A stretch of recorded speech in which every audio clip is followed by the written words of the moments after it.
Realme C3 তাদের C লাইনআপের তৃতীয় সদস্য হচ্ছে Realme C3। তাদের এই লাইনআপটা মূলত এন্ট্রি লেভেল থেকে লো মিড বাজেটে বেস্ট স্পেকে স্মার্টফোন প্রোভাইড করে থাকে, যেমনটা আমরা দেখতে পেয়েছিলাম Realme C1 এবং Realme C2-তে, এবং এই দুটি ফোনের চাহিদা বাংলাদেশের বাজারে এখনও রয়েছে।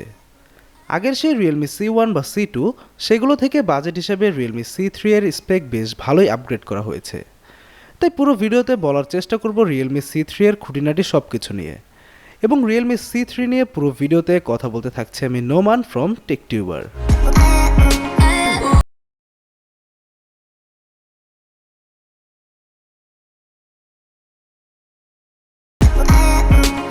ভিডিওটি স্পন্সর করেছে গ্যাজেট ম্যান BD। তারা মূলত একটি অনলাইন বেসড শপ, এবং তাদের কাছে আপনারা যে কোনো ব্র্যান্ডের স্মার্টফোন, গ্যাজেট এবং অ্যাক্সেসরিজ পেয়ে যাবেন সুলভ মূল্যে।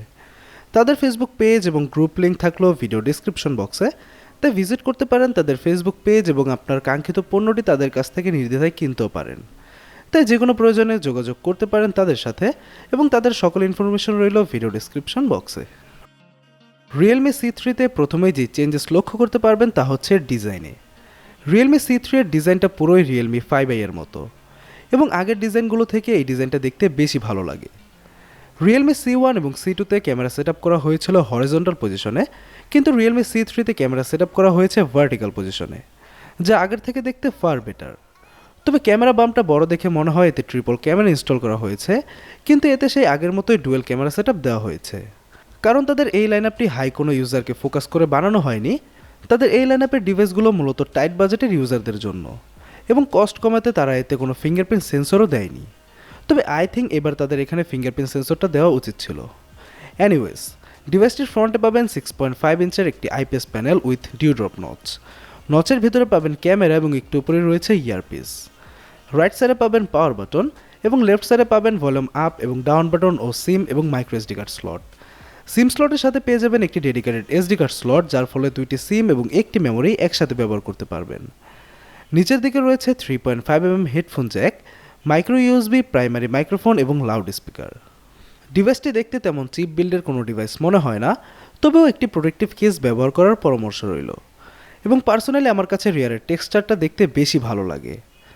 ডিভাইসটি পেয়ে যাবেন 4টি কালার ভেরিয়েন্টে, যা ব্ল্যাক, ডাইনামিক ব্ল্যাক, ব্লু এবং রেডে। তাই যার যেই কালার পছন্দ সেই অনুযায়ী নিয়ে নিতে পারেন। Realme C3-তে ডিসপ্লে হিসেবে থাকছে 6.5 ইঞ্চের আইপিএস এলসিডি ডিসপ্লে, যার resolution 720x1560 pixels, aspect ratio 20:9 এবং পিপিআই ডেন্সিটি 270। ডিসপ্লের প্রোডাকশনে ব্যবহার করা হয়েছে Corning Gorilla Glass 3। 480 nits max ব্রাইটনেসের ডিসপ্লেটি মোটামুটি কালারফুল, তবে শার্পনেসের ঘাটতি ভালোই লক্ষ্য করতে পারবেন। যদিও বাজেট বিবেচনায় বেশ ভালো একটি ডিসপ্লেটি, তবে 1080p এবার তারা এখানে দিতেই পারত। ডিসপ্লে টাচ রেসপন্স নিয়েও কোনো কমপ্লেন নেই, তাই এই বাজেটে বেশ ভালো একটা ডিসপ্লে বলাই যেতে পারে এই Realme C3 এর ডিসপ্লেকে।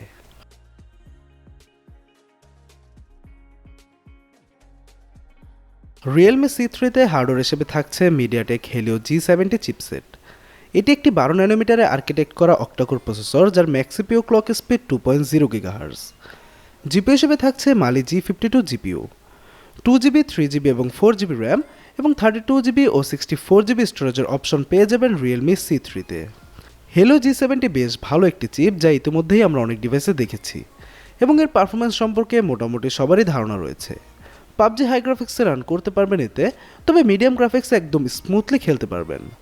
কোনো প্রকার হ্যাং বা ল্যাগের ইস্যু নেই এর পারফরমেন্সে, তাই বাজেট হিসাবে এর পারফরমেন্স আপনাকে কখনোই হতাশ করবে না।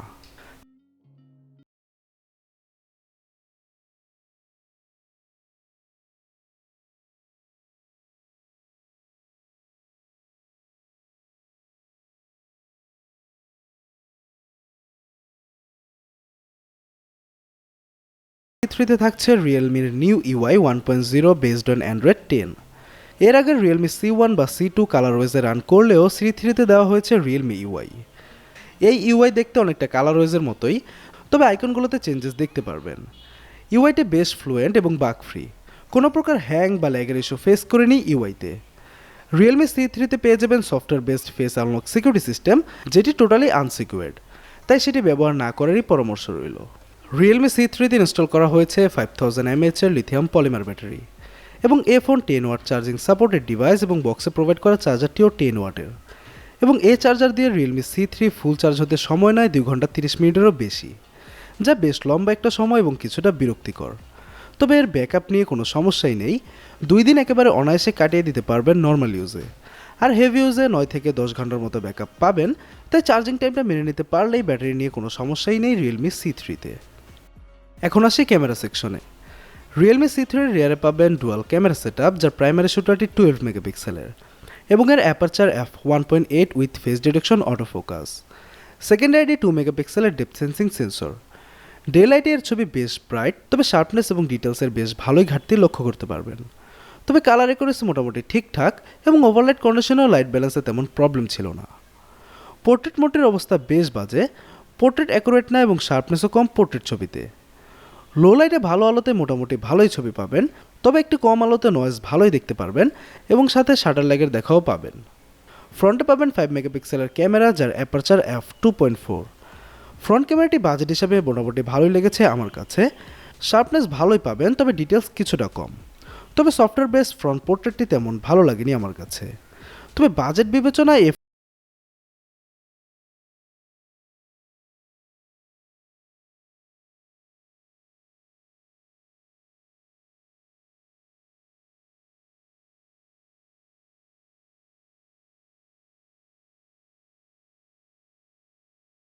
30 ভ্যারিয়েন্টের দাম 11,000 টাকা এবং 464 ভ্যারিয়েন্টের দাম 12,500 টাকা। তবে দাম আপাতত কিছুটা বেশি, যা কিছুদিনেই কমে যাবে। যারা 10,000 টাকার ভেতর কোনো ফোন খুঁজছেন তারা নির্দ্বিধায় Realme C3 নিয়ে নিতে পারেন। ভিডিওটি ভালো লাগলে সাবস্ক্রাইব করার অনুরোধ রইল। শীঘ্রই দেখা হবে নেক্সট কোনো রিভিউতে। সে পর্যন্ত স্টে উইথ আস।